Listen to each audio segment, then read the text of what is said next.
When I was 12, my parents finally decided I was old enough to stay home alone overnight. We lived in what people would call a safe suburban neighborhood. Everyone knew each other's names, lawns were neat, streetlights bright. I'd biked around those blocks my whole life. Nothing ever happened there, which was exactly why my parents were okay leaving me alone for the first time. It was early summer, just warm enough to sleep with the windows cracked open. They were going to a friend's anniversary party one town over and wouldn't be home until late morning. My grandparents had always watched me before, but they were traveling that weekend, and my older brother was at a sleepover. I was actually excited. I felt grown up. Mom stocked the fridge with sodas and leftovers, and Dad handed me $20 for pizza. I promised them I wouldn't burn the house down or let anyone in. They reminded me to lock the doors, keep my phone on, and call them if anything felt weird. When they left, I locked the door and did a victory lap around the living room. Then I went straight for my PS2. I was obsessed with the old Metal Gear Solid games. I remember I was crouched behind a crate in-game when my stomach growled. I ordered a large cheese from Monty's Pizza. They were a 5-minute drive away, and we'd ordered from them for years. While I waited, I put on a dumb action movie and let the volume shake the walls a bit, just because I could. About 30 minutes later, the doorbell rang. I paused the movie, grabbed the 20, and went to the door. Through the peephole, I saw a man in his 30s wearing the Monty's Pizza t-shirt, but he looked a little disheveled. Long dark hair tied back sloppily. He had a beard that looked like it hadn't been trimmed in months. When I opened the door just a crack, he immediately smiled way too widely. "Hey there. One large cheese," he said, holding it up like a trophy. I forced a polite grin. "Cool, thanks." He handed it over, but didn't let go right away. His eyes darted behind me, peering into the hall. "Parents out tonight?" he asked, casual but too curious. I felt my heart stutter. I remembered Mom's rule, don't tell anyone you're alone. "No, they're just busy upstairs," I lied, trying to tug the pizza from him. He released it with a weird little laugh. "Ah, gotcha. Smart." I handed him the 20 and told him to keep the change, just wanting him gone. He smiled even bigger and said thanks, then walked slowly down the driveway to a battered gray car. He sat there for a moment before driving off. I locked the door, double-checked it, then walked to the window to watch him go. He didn't drive away right away. He just sat there with the engine running for at least a minute before slowly rolling down the street. My stomach twisted. I tried to shrug it off. I put on the movie again, ate 3 slices standing at the counter like an animal, and texted my friend to brag about being home alone. But that weird smile and question stuck in my head.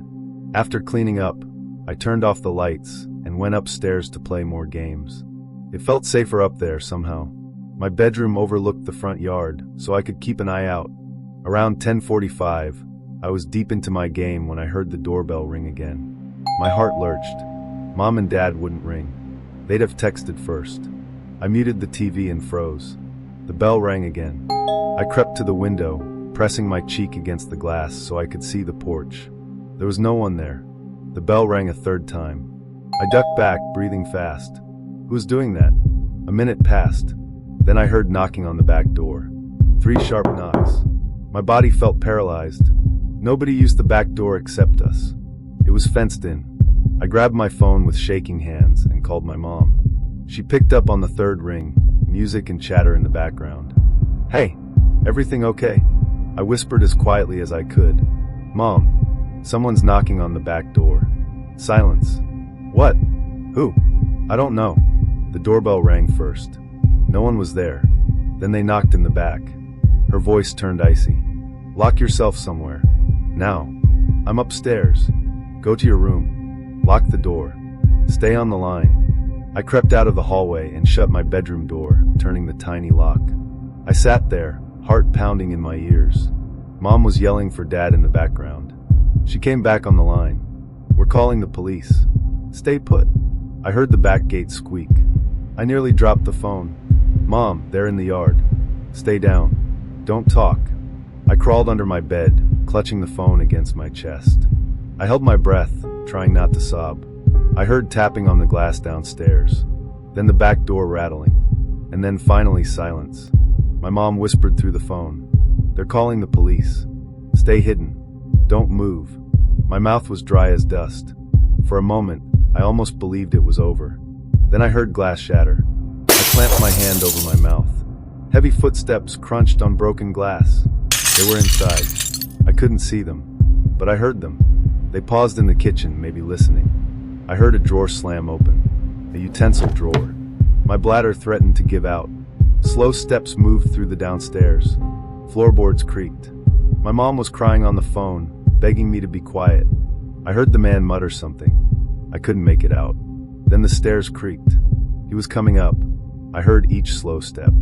He stopped on the landing. I squeezed my eyes shut. He tried my parents' door. Slammed it when it wouldn't open. Then he tried my brother's. He knocked softly on mine. I bit my knuckles to keep silent. He tried the handle. It rattled locked. He knocked again, harder. Then he went quiet. I couldn't hear anything for a full minute. My mom whispered she could hear the police sirens on their phone from outside the restaurant. Suddenly, I heard the sound of someone running down the stairs. The back door slammed. And silence. I lay under the bed sobbing, not even caring how loud I was anymore. The police arrived minutes later. I heard pounding on the door, then someone yelling they were the police. I crawled out from under the bed on shaking limbs and unlocked my door. 2 officers were there, guns drawn. They checked every room. The kitchen window was smashed. The back gate was open. They never caught him. I told them about the pizza guy. They wrote it down. My parents got home in a frenzy. They tried to hold me, but I just cried. The next day, we went to Monty's Pizza.